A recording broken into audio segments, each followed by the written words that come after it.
Hi friends, அஸ்ஸலாமு அலைக்கும். இன்றைக்கி சொரக்காவும் இந்த வருஷம் போட்ட உப்பு கண்டம் வச்சு ஒரு அருமையான கிரேவி செய்யலாம். அவங்க கிச்சனுக்கு போகலாம்.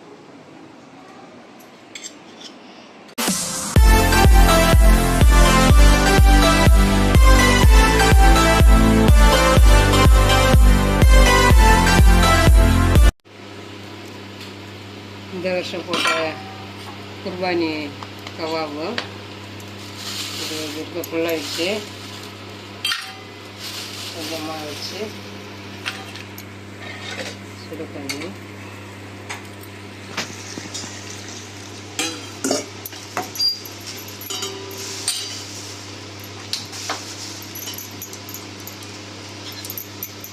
கொஞ்சம் நல்லா ஊறட்டும். ஒரு சுரக்காய்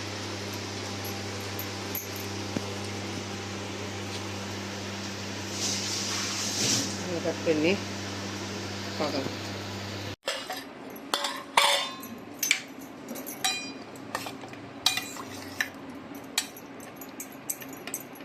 ஊறிடுச்சு. இப்போ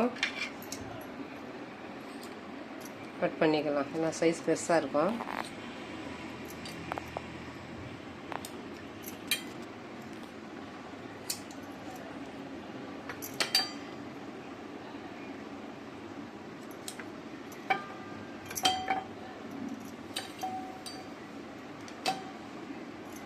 ஒன்று ரெண்டு பெருசாக இருக்கும், அது வரைக்கும் கட் பண்ணிக்கலாம்.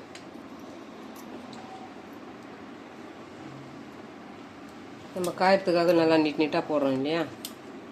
இப்போ நம்ம ரெசிபி செய்யும்போது அது கொஞ்சம் ஷார்ட்டாக இருந்தாலும் பரவாயில்ல, கட் பண்ணிக்கலாம். காயறதுக்கு அந்த மெத்தடு.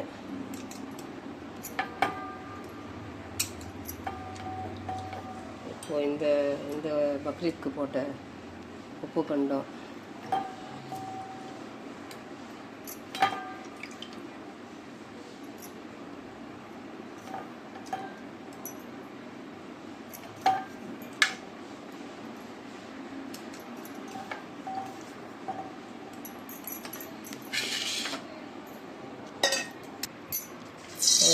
ஆறு ஸ்பூன் கடலை எண்ணெய்,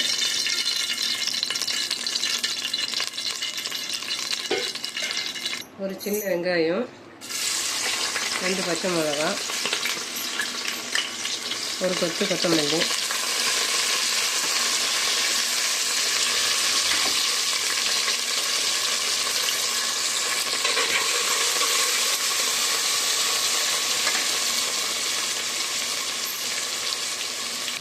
ஒரு ஸ்பூன் காஷ்மீரி மிர்ச்சி,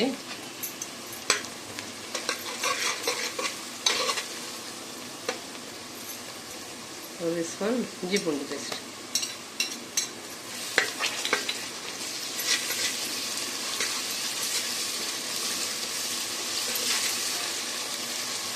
ஒரு சின்ன தக்காளி, ஒரு பெரிய தக்காளியில் பாதி தக்காளி,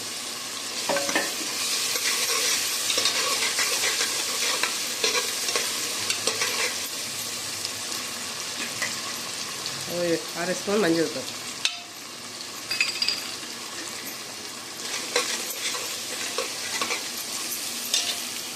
கவாப்,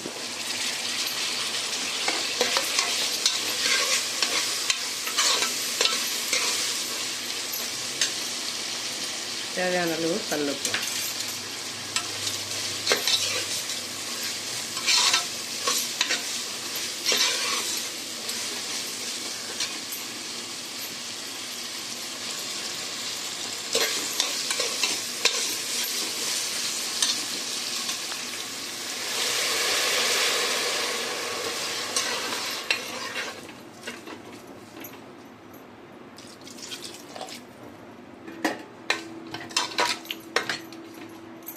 ஒரு 3 விசில் விட்டுடலாம்.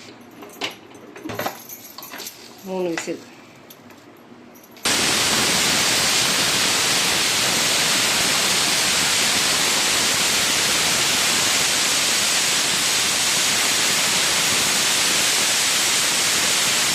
மூணு விசில் வந்துடுச்சு. கேஸ் ஆஃப் பண்ணிவிட்டு ப்ரெஷர் போகிற வரைக்கும் மசாலா ரெடி பண்ணிக்கலாம். ஒரு உள்ளங்கை அளவு தேங்காய் தேங்காய் வெங்காயம் ஃபஸ்ட்டு போட்டு அடிச்சிக்கலாம். சின்ன வெங்காயம் ஒரு பொடி, பெரிய வெங்காயம் ஒரு 3 வெங்காயம். நல்லா கிரேவி நிறைய வரும். இந்த மாதிரி ஃபஸ்ட்டு ஒரு பேஜ், செகண்ட் பேஜ் இதை அடிச்சிக்கலாம்.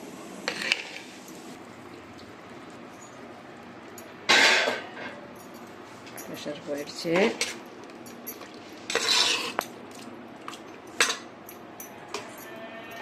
கேஸ் பற்ற வச்சுக்கணும்.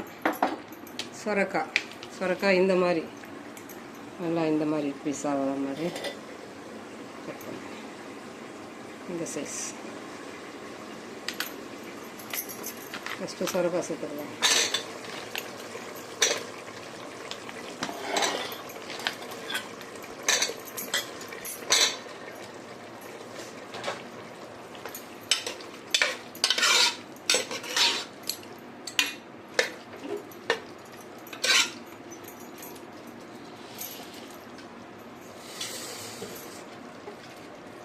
ஒரு பாதி மாங்காய் இந்த மாதிரி தோல் உரிச்சிட்டு தான் போடணும்.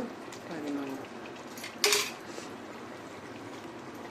ஒரு 4 ஸ்பூன் வீட்டு மிளகா தனியாத்தூள். நல்லா கிரேவி வரும். இதெல்லாம் போடுறதுனால அரைச்ச தேங்காய் வெங்காயம்,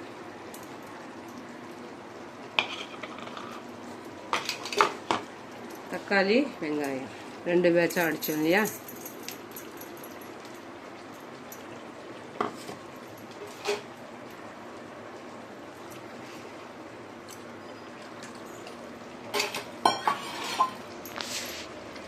ஒரு பெரிய எலுமிச்சை சைஸ் அளவு புளி கரைச்சி வச்சுருக்கேன். புளியை சேர்த்துக்கலாம்.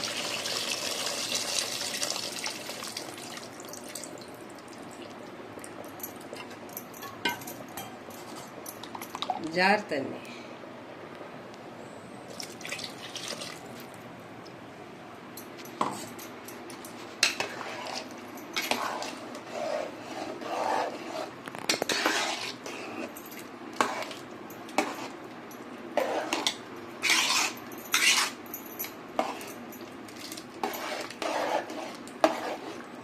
உப்பு, கிரேவி எந்த அளவுக்கு வேணுமோ அந்த அளவுக்கு வச்சுக்கலாம். டைட்டாக வேணாலும் டைட்டாக வச்சுக்கலாம். கிரேவி கொஞ்சம் லூஸாக வேணாலும் வச்சுக்கலாம். ஒன்றும் பிரச்சனை இல்லை. நம்ம எல்லாமே நிறைய மசாலா சேர்த்துருக்கிறதுனால கொஞ்சம் சரியாகவே வச்சுக்கலாம். உப்பெல்லாம் சரியாக இருக்கான்னு பார்த்துக்கலாம். கொஞ்சம் உப்பு போடணும்.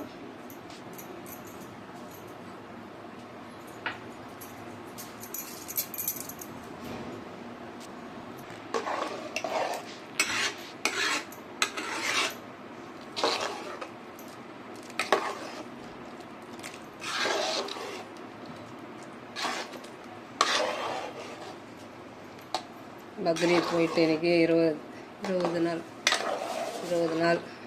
இந்த கறி உடனே நம்ம இந்த மாதிரி ஒரு உப்பு கண்டம் போகிறதுனால நம்ம பொறுமையாக நம்ம என்னைக்கு வேணுமோ அன்றைக்கி செய்துக்கலாம்.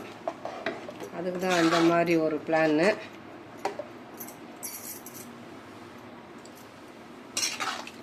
சரியாக இருக்குது உப்பெல்லாம்.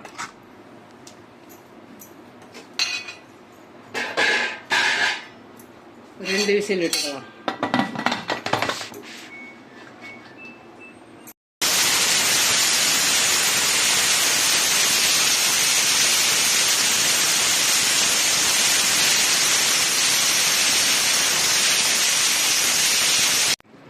விசில் வந்துடுச்சு.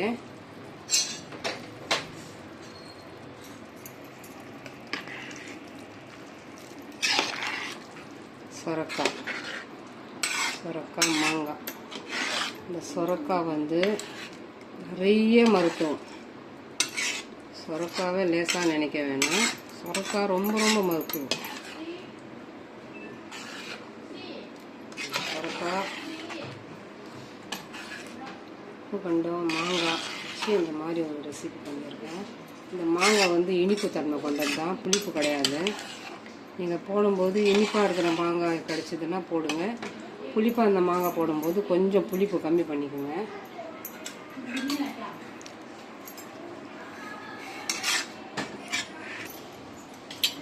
அவ்வளோதாங்க. சுரக்காய் மாங்காய் வச்சு ஒரு உப்பு கண்டம் வச்சு அருமையான ஒரு ரெசிபி செய்தாச்சு. இதில் வந்து இந்த புளி சேர்றதுனால இந்த கிரேவி வேறு லெவலில் இருக்கும். கண்டிப்பாக ட்ரை பண்ணி பாருங்கள். இப்போ போட்ட உப்பு கண்டம் தான். இப்போ பக்ரீத் பண்டிகை வந்தது இல்லையா, 17ஆம் தேதி, அப்போ போட்ட உப்பு கண்டம் தான். லாஸ்ட் டைம் போட்டது 1 வருஷம் வரைக்கும் வச்சுருந்தேன். இப்போது இந்த உப்பு கண்டம் வச்சு ஃபஸ்ட்டு ஒரு ரெசிபி ரெடி பண்ணியிருக்கேன். இந்த ஷேப் வந்து இந்த மாதிரி கட் பண்ணுங்கள், அப்போ தான் உடையாது. நல்லா வெந்து உடையாமல் நல்லா இருக்கும். அதே சமயம் ஒரு சொரக்காயில் இந்த அளவுக்கு ஒரு டேஸ்ட்டு தரோன்னா இந்த மாதிரி செய்து பாருங்கள். கண்டிப்பாக எல்லாருக்கும் பிடிக்கும். இந்த சொரக்காய் கவாப் ரெசிபி பிடிச்சிருந்துச்சுன்னா like, comment, share, bell button மறக்காமல் நல்ல உள்ளவங்க பேகம் சேனலுக்கு சப்ஸ்கிரைப் பண்ணுங்கள். அஸ்ஸலாமு அலைக்கும்.